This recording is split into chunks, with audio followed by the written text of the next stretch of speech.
Looking at our phonics today on page 195, it's talking about ABC order or alphabetical order.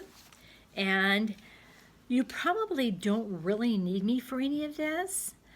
From section 1 and 2, I don't think you're going to need me. You're just putting those words in ABC order. And there are no words that have the same letter. Okay.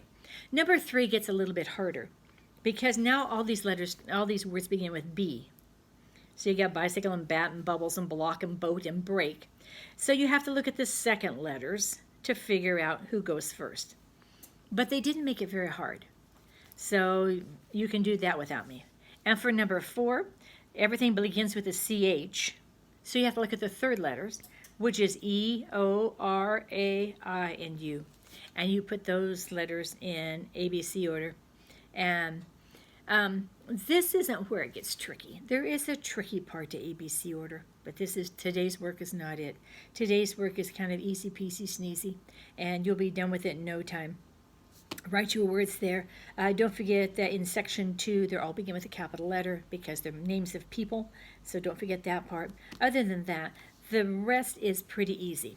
But like I say, the ABC order gets hard, but today's work is not hard. On the back, you don't have to do the back. It has to do with guide words, and so you can just put a big X on that page. We're not working with guide words. I do think they're important, and I do think that maybe there is a good teacher out there that can teach you, but I'm not it. I'm sorry. I have, over the last 20-something years, I have tried to teach second graders with guide words. And yes, there's always some that get it. But for the most part, I've never been a very good teacher on it. I'm sorry. And so if Mommy wants to teach it to you, great. Maybe she's a better teacher. Anyway, I've tried all kinds of methods and ways, and I would go home and think, oh yeah, now they've got it, and then give a quiz and find out, no, they really don't have it. Okay, so it's okay. It's okay.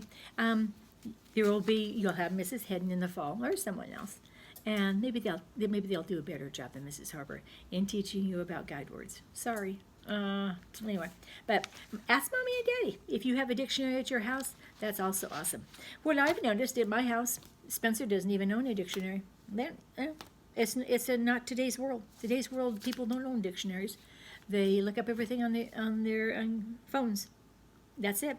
And so if you want to know what a word means, or how it's spelled, you say it, and Siri tells you how to spell it. Or if you want to know what a word means, you look it up on your phone. You don't look through a dictionary. So to spend a lot of time on guide words, I found was really not very profitable. But if your Mommy wants you to do this page, she can try. But for me, guess what? You don't have to do it. How about that? Just have to do page 195. That's it for today. Thanks. Bye-bye.